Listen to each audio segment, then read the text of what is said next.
So this is first duty of every Muslim. Now, on this plinth and the foundation underneath, 4 pillars are standing. They are the 4 modes of worship. They are to support the 3 roofs above them. They give you the strength.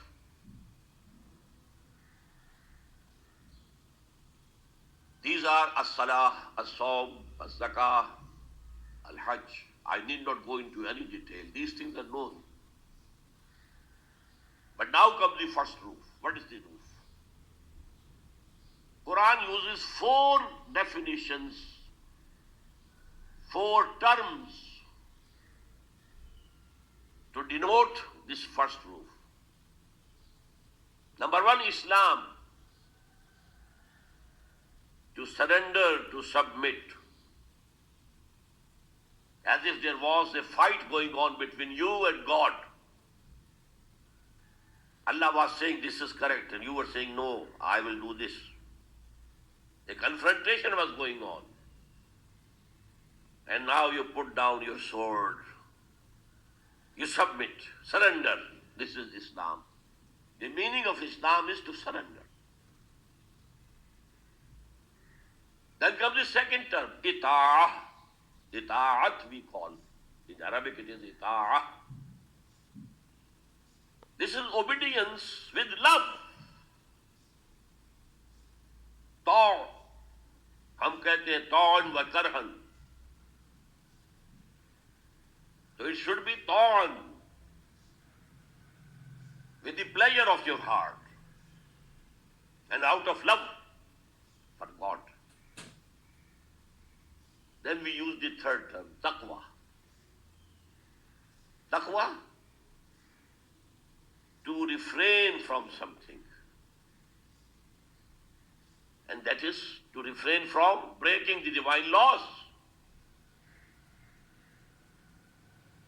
To refrain from sins, from disobedience, crossing the hudud of Allah. These are the limits put by Allah subhanahu wa ta'ala on your freedom. You can do this and this and this, but not this. So not to cross those limits which have been imposed by Allah subhanahu wa ta'ala. But the sum total of these 3 terms is ibadah. And that is why this is the term used by all the messengers of Allah.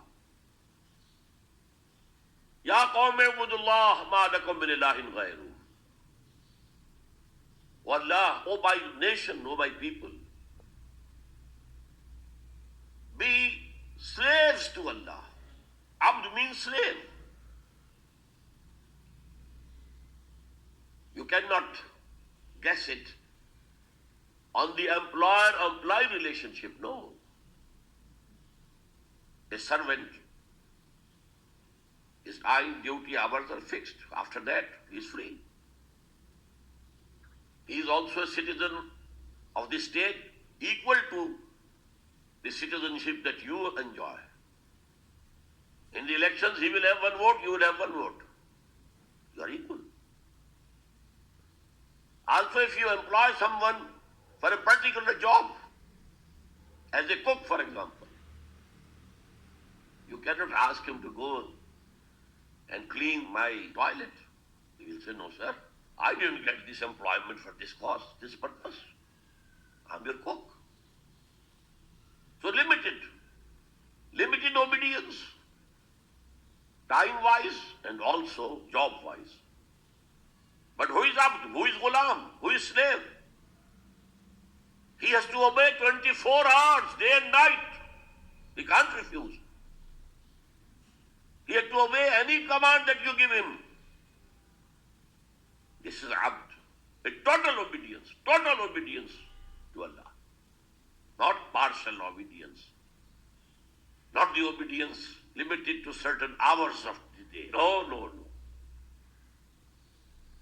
Even to the extent that the slaves of the past, They were the property of the Aqa, the master. He could kill his slave at any time, at his pleasure. It was no crime for him. He was not accountable. Well, he was my slave, my property. Just like if you have a goat, you sacrifice it, and then you eat its flesh. Nobody can ask you, why have you done it? The goat belonged to me. Who are you to ask me? In the same way, these slaves, they were owned by the masters. And they could do anything to them. So, O mankind, behave as slaves to Allah subhanahu wa ta'ala. This has been the call of all the messengers of Allah. And this is the call of Quran and Muhammad sallallahu alayhi wa sallam. In Quran, first of all, is Surah Al-Fatiha. It's a preamble, so to say. And the essence of that prayer that Allah subhanahu wa ta'ala has taught us, it's a prayer. First, we are praising Allah. Alhamdulillahi Rabbil Alameen, Ar-Rahman Ar-Rahim, Maliki Yawmiddin. And then we are making a solemn pledge with Him. Iyaka na'budu wa iyaka nasta'een. We shall behave as slaves to you. And we shall need your help. We ask for your help for that purpose. Because to declare yourself a slave to Allah is easy. But to really behave as a slave to Allah is very difficult. As Iqbal says, Chumi goyam musalmanam belarzam ke danam mushkilate la ilara. When I say I am Muslim, I have surrendered myself to the will of God, I tremble, I shiver with fear.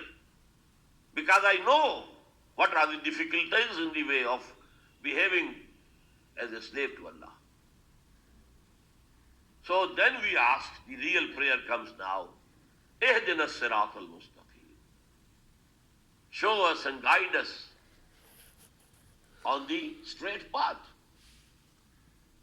And now the whole of the Quran is a reply to this request of yours.